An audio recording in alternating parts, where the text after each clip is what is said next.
Gabriel, thank you for joining me. Welcome to the show. Yeah, it's great to be here. So you're coming from Adel, and the Adel project has basically been started a couple months ago. I believe in May was your ICO, and we'll get to all of that. But let's just learn a bit about yourself first, and tell our listeners about you and how you got started in crypto and this project. Well, I was approached by a colleague of mine, Michael Vavrick, and he was the brainchild behind the Adel idea. That was back in February of 2016. So we've been working on this project for about 18 months now. Before that, I was in internet security. I was doing some ICT type services, internet communication technologies, and also then moved into some of the video streaming. But a lot of my background came into cloud-based services. So this worked out very nicely in terms of utilizing my cloud-based background and service background in the blockchain space. There was a nice seamless transition. And I'm one of the board members of the three gentlemen. The third one is Jan Lamser. He's a banker that came from the largest savings bank in the Czech Republic. So he has a lot of banking experience. And of the three guys, I'm the geek of the team. Nice. The technical geek, so, yeah. Would you say that is this team based out of a location, or are you guys spread over the world? Well, the whole team is global, so we're decentralized, like the blockchain is decentralized. But our team, in terms of the board members, are all based here in Prague, Czech Republic. All right. So let's get into an overview of Adel, and just sort of, if you could explain it in sort of a boilerplate fashion of what is Adel, and then we'll get into detail from there. Right. So Adel is an incubator for blockchain innovation. And what we set out to do is to create a marriage between venture capital and social media and forums and that sort of thing, and combine a community-based model in incubating projects. So there's a lot invested in terms of what that means, but it's really a fine-tuned engine which combines people, process, and technology. So we saw a gap in the market, which there was a lot of venture capital aspects going on. There was ICOs, initial coin offerings. There was also community-based models in the blockchain space, but nobody was really marrying the two together. Okay, let's talk about that platform now. You're operating you're working with NXT and Ardor. Explain that a little bit for my listeners. So we looked into the market, and one of our goals was to focus on the business aspect. We didn't start in 2013 like a lot of people. We had a lot of business experience, and we wanted to enter the market utilizing blockchain technology without getting into reinventing the wheel, so to speak. So we wanted to look at services in the blockchain space that could catapult us to where we wanted to start. And we found NXT because NXT was essentially a blockchain as a service, or they are a blockchain as a service. So we realized that we didn't have to build a blockchain, we didn't have to build a coin from scratch, and we could start the architecture of our platform from the basis of knowing that we have a strong blockchain which has strong security and a lot of features, and then really build from that standpoint upwards. Okay, and now you're planning on moving this to the Ardor system, the Ardor platform, when that comes out. Is that true? Yeah. We're going to be moving to Ardor. We're talking to Gellerita, which are the developers behind Ardor, and that is planned for Q1 of 2018. Ardor is going to be activated currently at the moment in Q4 of this year, so we're going to be a quarter after that. And we're going to be utilizing the latest features. We're going to be a child chain in Ardor. So, okay, cool. Yeah. So Adel will be its own child chain. Will be a child chain. Yeah, that's right. Right. Okay. Excellent. And so the whole. I mean, we could spend time on talking about Ardor and how that's going to work out, but I really think we focus in on Adel here. And so I mentioned before the show as we were talking that there are 11 different white papers describing what you're doing, what your plans are, and various details. And we'll have links to your website at on our blog post for our listeners to go and check those out. But let's just go into the first one, the creation of the foundation document here. And you right off the bat, you talk about Adelphi. Am I pronouncing it right? We call it Adelphi. Foy. Okay, excellent. I did not pronounce it right. So Adelphi is that your token then? Well, we are differentiating between token and coins, and right. in the context of what we're referring to, Adelphi or ADL, which is our ticker, is a coin in purely a digital currency. Okay. All right. So is that what your child chain is going to be using? That coin? The child chain will be using the Adelphi coin as a ticker, so we'll be using Ardor in that capacity. And at the moment, already ADL will be trading, is already trading on the NXT platform, but we'll be migrating that to the Ardor platform. But at the same, also what we're doing is we're building out a new token, and this will be a true token in the sense that we're talking about a token, and that is really a token that will facilitate the activation and the execution of projects that we're going to be incubating. And we're working on the legal structure for that right now, so we haven't released that, and that's going to be called ADS. At the moment, okay. It's called an Adel share. Okay, so you have this Adel deployment, and you have 3 phases here in this document. And starting out with phase 1 is the community, the ICO module, community portal, and account module. Is that phase complete, or are you still working on that phase? Yeah, that phase 1 is complete. We did phase 1 up until the end of our ICO, which finished at the end of May. So phase two began on June 1st. So we needed to separate this into 2 phases, or 3 phases, as you see in the document, mainly because we wanted to release the coin first in order to see what type of capital we could raise to run this company, and then give us some time and some capital in order to create the legal structure for the second phase, which ultimately is the creation of this second token, which is going to facilitate the projects after they've been incubated. So we realized that we couldn't really do everything at once. It was a chicken and eggs dilemma, and we felt that it was best to take this in a phased approach so we can see how things pan out, especially since we're KYC compliant, and a lot of obstacles we put in the way, which were very different from a lot of the other ICOs that were operated and are currently being operated today from a legal perspective. All right, so let's talk about let's quick get into that ICO and talk about what happened there, and we'll talk about phase 2 and 3 after that. So you had your initial offering in May. Yeah, we had the initial coin offering in the May timeframe, 1st of May to the end of May, and we raised €1 million. And in the context of ICOs, it's, let's say, quite small. We have some ICOs that are generating 12 million in 12 minutes and 30 million in 30 seconds, that sort of thing. But we felt it was a success because, as I mentioned, we're KYC compliant, we're AML compliant, we're CTF compliant, which is Terrorism Financing compliant. And in that compliance, we realized we probably cut out 90 to 95% of the crypto market that want to remain anonymous. So we believe that we would have got to 10 million if we allowed anonymity in our platform. But so we think that the 1 million was quite a good number for us to reach. Excellent. So now this was the phase 1, the first round of the coin offering. Are there more rounds to come? Well, we have the ability to run 2 more rounds because we have 100 million Adelphi coins that we can release to the markets, and we've released 33 million. At the moment, actually 24 million are in circulation as we speak. And we have the ability to run 2 more rounds in order to release the other 66 million coins.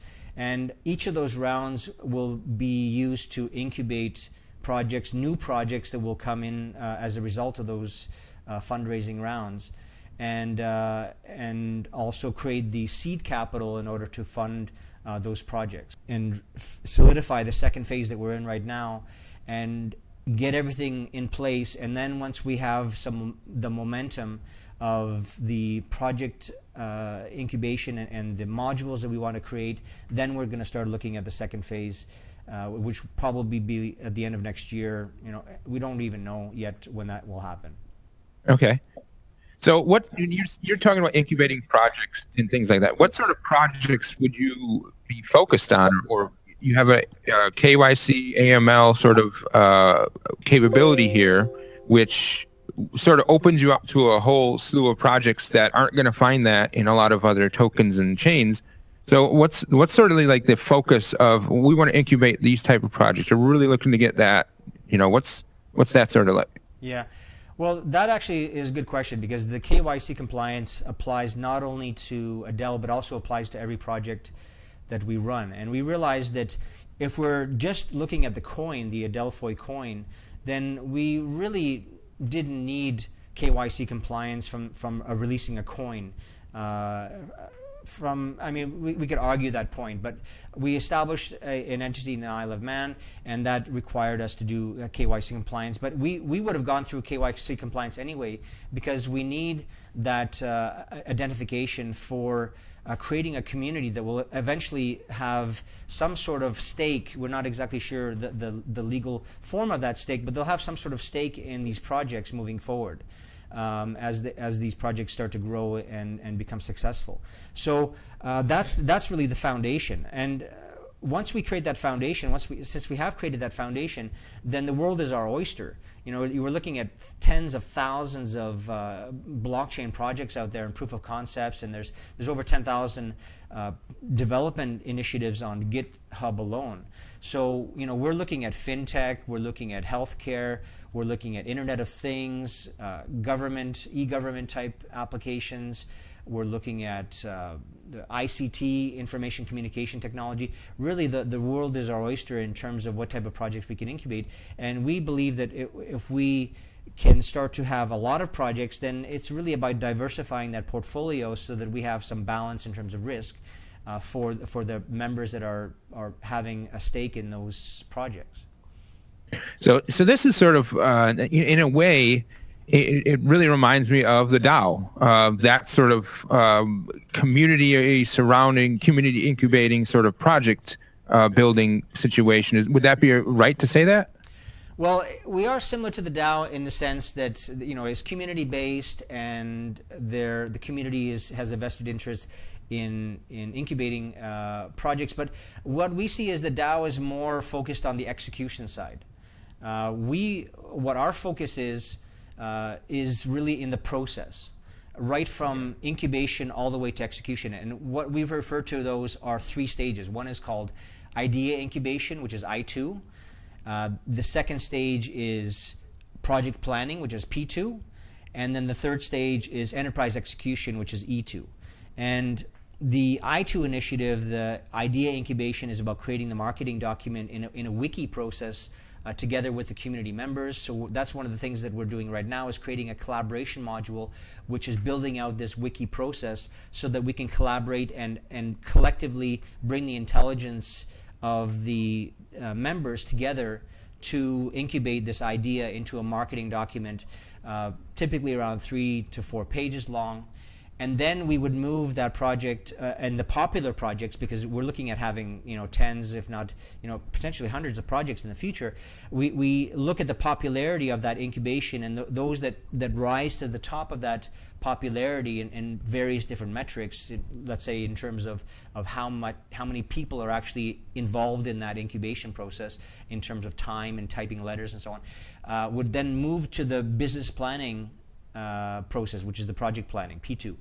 And then we go through the whole wiki process again. And that in itself is a wiki process and a collaborative process within the team. And the members, only members can participate in that. And then when we get to a certain stage of the business plan, we decide, okay, now it's probably ready for a vote. And it doesn't have to be 100% ready in terms of a project plan, but, you know, it could be 80% or whatever. And so we go for a vote, and then the community decides on whether they want to proceed with the execution of that plan. And once we move to the execution stage, then we start to fund it through the community. And through that funding, we then execute it like any other business. Okay. And It makes a lot of sense. A lot of these projects coming on board, they don't have a lot of the business and marketing smarts that you should really want to have in order to sell your project to potential investors and so on. So, you know, it's definitely a need. There's a need out there. As you said, you saw a sort of gap in the market. And so this sort of service is definitely something that a lot of these projects are going to be looking for. And I think right now it seems like, and maybe this is my view of it, and you can give me your feedback, but it seems now that a lot of these startup ideas and projects, they're reaching out to PR companies and more traditional, or maybe they just got into crypto PR, and it's not really doing them a good service in helping them, because the PR isn't, I mean, the PR is only really caring about writing that press release, not so much coming up with a concrete plan and idea for how to make this project actually succeed. What are your thoughts? well, I mean, you're right on target there. That's the reason why we have 11 white papers instead of one. You know, we have 6 presentations on our site, and there'll be more. There's 4 motion graphic videos. There's 25-page FAQ. You know, every week we're talking about how we're developing the platform, and we're very serious about what we want to do. We have a lot of passion. We have a lot of belief in the vision that we're trying to create here. And we also differentiate ourselves, coming back to the DAO aspect, is that this is not a free-for-all in terms of project incubation. So there are some aspects which are quite unique, and in the way that we don't want to incubate any illegal projects, immoral projects, and unethical projects. So part of the aspect of our philosophy, and we actually have a philosophy white paper. One of them is a philosophy white paper, is to go through a filter mechanism which filters through this aspect of making sure that there is a legal basis and a moral and ethical basis to the projects, each and every project that we incubate. And we believe that's important because we don't want to repeat the Silk Road scandal of a couple years ago. We don't want to taint the blockchain as a concept any further than maybe the public sees already. We don't want to taint the Adel brand, and we want to protect the stakeholders and the members and the staff. So we really want to work above the board here.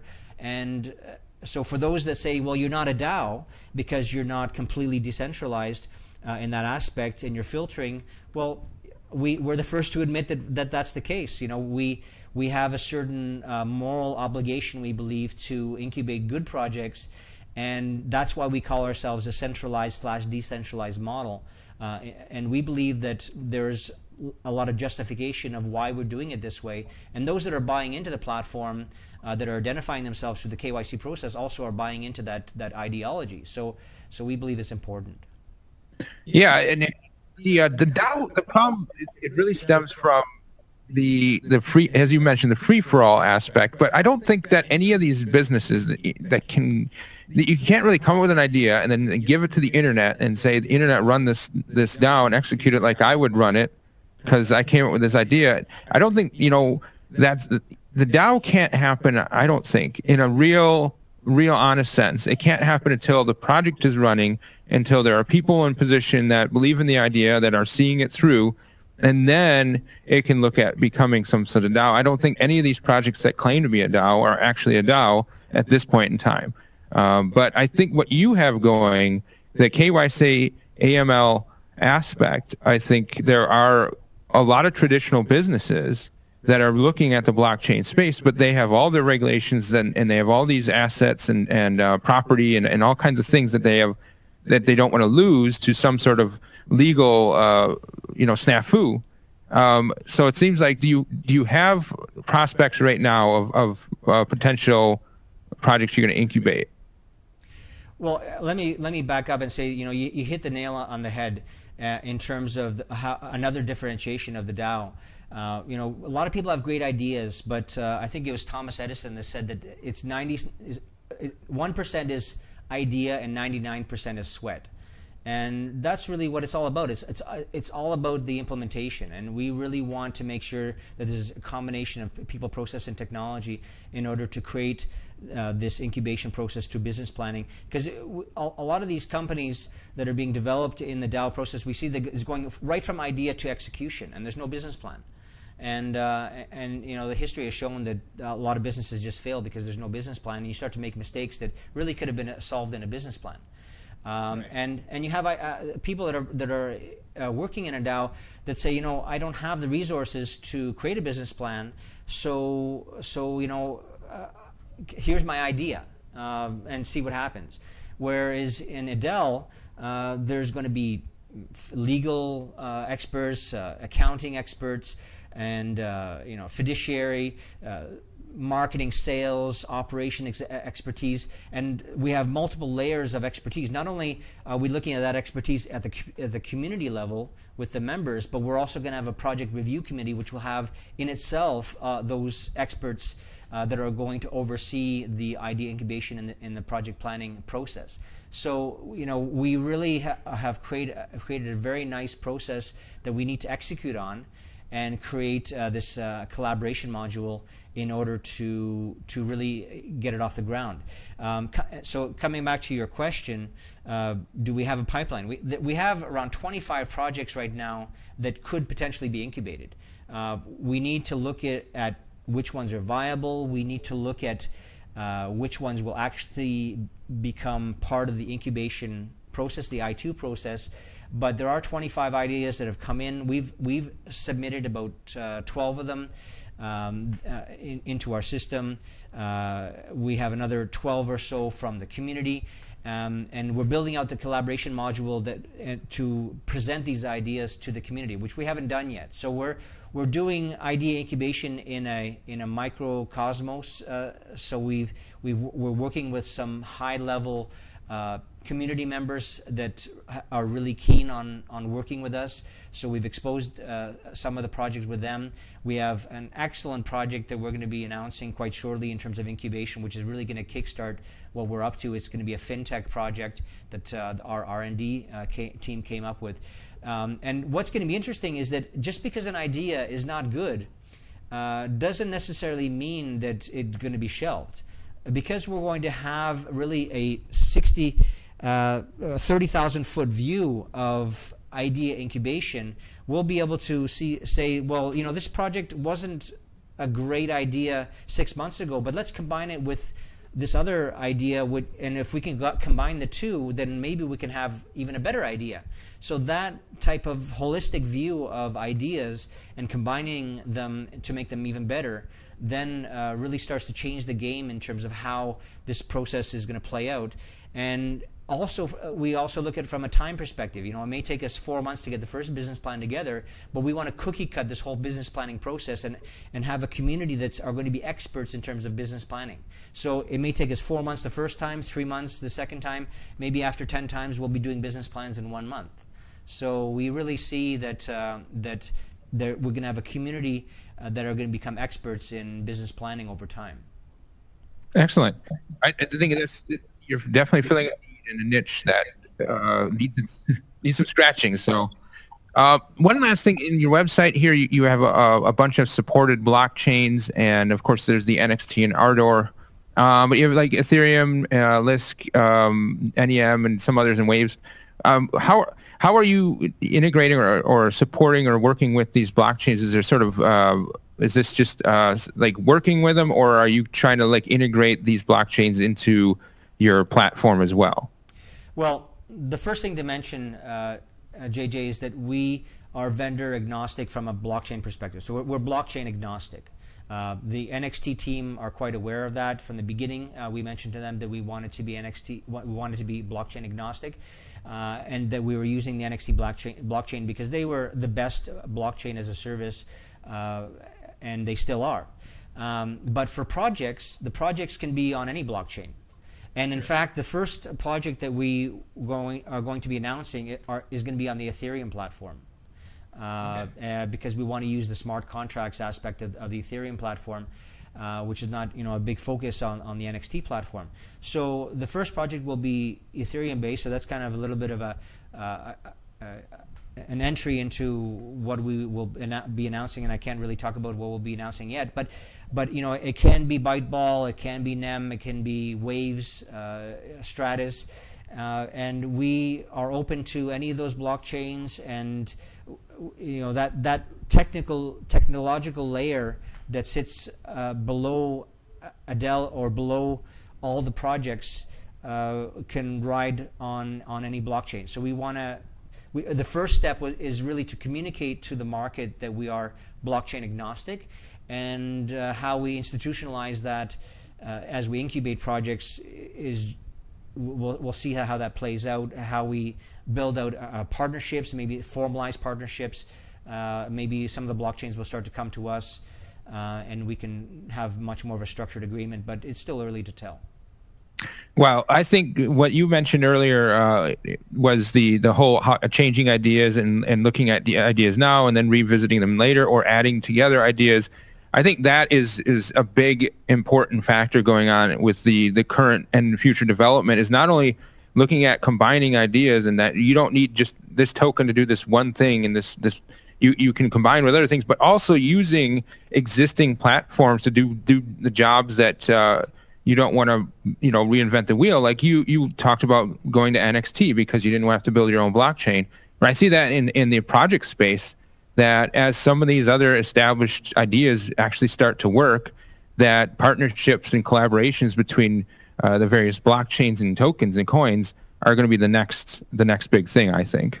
Yeah, absolutely. And maybe there's a blockchain that has a fabulous feature that the innovator of the idea wants to showcase and say, look, you know, this is a great feature on this blockchain, so we want to use that blockchain for this incubation process. And absolutely, we can proceed down that route. Ultimately, it's the members that decide whether those projects will move to the execution stage. So ultimately, the members decide whether they're happy with that approach, and maybe it could be a combination of blockchain solutions. So we really want to have that optional. The other thing to mention is that, you know, we really don't see this kind of us and them scenario in the blockchain space. You know, you have a lot of blockchain proponents that, you know, they're heavy on Ethereum. You have very strong supporters of NXT and Waves and so on. So this sometimes becomes like, you know, we're NXT and we're not going to talk to you guys, or Waves we're not going to talk to you guys. We see that we have a responsibility to showcase blockchain on a world stage. Right, so in Adel we see all these blockchains that we're all friends. You know, we're all friends trying to raise the profile of blockchain and to bring projects to the world that will change the world in a positive way, and we want to participate in that. So that's why we're looking at all these different blockchains as more of a collaborative, friendly environment, rather than saying, you know, you're not the blockchain that's on our side of the river, so we're not going to talk to you guys. You know, we don't take that stance.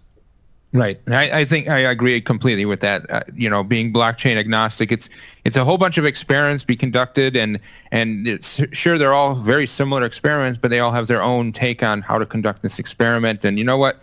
I think mankind is just benefiting from all of these lab trials going on right now. So good times. Absolutely. Well, thank you so much for joining me. Where can people go to find out more about what you have going on? So we're on adelphoi.io. Adel is ADELPHOI.io. And that's our website. At the bottom of the website, there are several social media connections to our Slack channel, to Bitcoin Talk, to the NXT forum, and several other areas like Twitter, Facebook, and LinkedIn. So we're on. We broadcast our announcements on all of them, but you can connect to us on Slack, and we can talk to you directly. And our email is adel@adelphoi.io. So you can email us if you want to chat that way as well. So there's various different ways to contact us. Well, thank you so much for joining me, Gabriel. No problem. Thanks a lot, JJ, for your time.